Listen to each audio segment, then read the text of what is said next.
Khargone police ने 5 दिनों से लापता युवक की हत्या का पर्दाफाश कर हत्याकांड को अंजाम देने वाले तीनों आरोपियों को गिरफ्तार कर लिया है।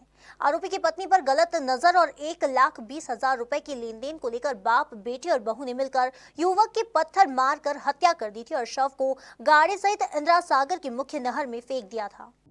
एसपी शैलेंद्र सिंह चौहान ने मीडिया के सामने खुलासा करते हुए बताया कि खरगोन शहर के पहाड़ से पुरा की युवक की मेनगांव थाने पर गुमशुदा की रिपोर्ट दर्ज होने के बाद मोटरसाइकिल कुंडापुरा के पास नहर के किनारे मिली और खून से सना पत्थर मिलने पर अंदेशा था कि गुमशुदा रितेश के साथ कोई अनहोनी घटना हुई है।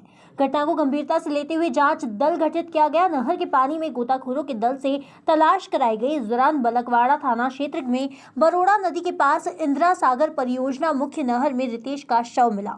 जांच के दौरान पता चला कि चिमन पुत्र गोरखनाथ योगी निवासी मेहरेजा ने नितेश से रुपए उतार लिए थे। इसमें कुछ राशि लुटाना शेष थी। रितेश बराबर रुपए लुटाने की बात पर धमकाता था। एक दिन रितेश चिमन के घर गया, वहां बच्ची और पत्नी को देखकर अभद्रतापूर्ण टिप्पणी की। इसके बाद आरोपित चिमन ने पत्नी और पिता के साथ मिलकर बदला लेने के लिए रितेश की हत्या की साजिश रची। ये पूरी घटनाक्रम में जो मृतक था रितेश पाल, इसकी गुमशुदगी कोतवाली थाने में दर्ज हुई थी 5 तारीख को। उसके तारतम्य में जब पुलिस इसका पता लगा रही थी तो इससे संबंधित ही इसकी जो मोटरसाइकिल वगैरह थी वो एक जो घटना स्थल था वहाँ पे मोटरसाइकिल नहर के किनारे और साथ में स्पॉट पे ब्लड वगैरह भी हम लोगों को मिला था। तो ये संभावना थी कि किसी ने इसके साथ कोई घटना कारित करके इसको पास की नहर में संभवतः बहा दिया होगा। तो क्योंकि इसका कहीं हम लोगों को पता नहीं चल रहा था, हम लोगों ने बहुत कोशिश की नहर में इसका पता लगाने की, गोताखोरों के और होमगार्ड के माध्यम से भी, किंतु काफ़ी समय तक इसका पता नहीं चला। और साथ साथ जो घटनाक्रम था कि इसका और किसी व्यक्तियों से किस प्रकार से बातचीत है, लेन देन है, आखिरी समय में किसके साथ ये देखा गया था, इसके बिंदुओं पे भी पुलिस ने पैरेलल इन्वेस्टिगेशन की। और जब बाद में इसकी करीब 9 तारीख को इसकी डेड बॉडी यहाँ से करीब 50 किलोमीटर दूर जो नहर में जब ऊपर आ गई तब लोगों को दिखी और उसको जब परिवार वालों से आइडेंटिफाई किया तो उन्होंने उसको मृतक के रूप में पहचाना।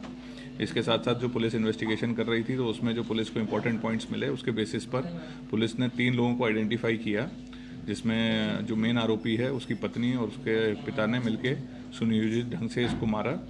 और जिसमें मेन कारण ये बताया गया था कि इनका कुछ पैसे के लेन देन को लेकर विवाद था।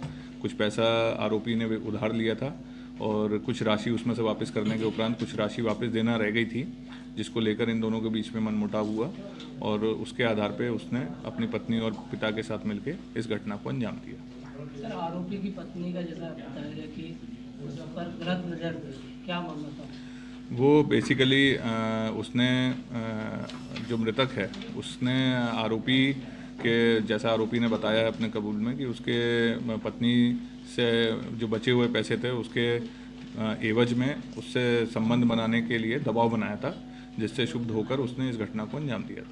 सर, ये ब्लाइंड मर्डर था तो क्या वैज्ञानिक तथ्यों के आधार पर पहुंचे या मुखबिर की? इसमें जो है हम लोगों ने काफ़ी जो साइंटिफिक एविडेंस है उनके बेसिस पर ही हमने इसको पता लगाया था और कुछ जानकारी हम लोगों ने घर वालों से भी एकत्रित की थी, आसपास वालों से, सीसीटीवी कैमरे के माध्यम से भी, कि आखिरी समय में किसके साथ देखा गया, किससे इसकी बातचीत हुई, क्या हुआ। उसके अलावा जो मौके से हम लोगों को साक्ष्य मिले उनसे भी काफ़ी महत्वपूर्ण हम लोगों को जानकारी मिली इस पूरी घटनाक्रम को आइडेंटिफाई करने में और उसके आरोपियों तक पहुँचने में। सर, 3 ही आरोपी हैं कि और भी कोई है? 3 ही आरोपी हैं इसमें। पुलिस ने तीनों आरोपियों को गिरफ्तार कर उनके पास से पत्थर और अन्य उपकरण जब्त किए हैं। खरगोन से त्रिलोक रामनेकर की रिपोर्ट।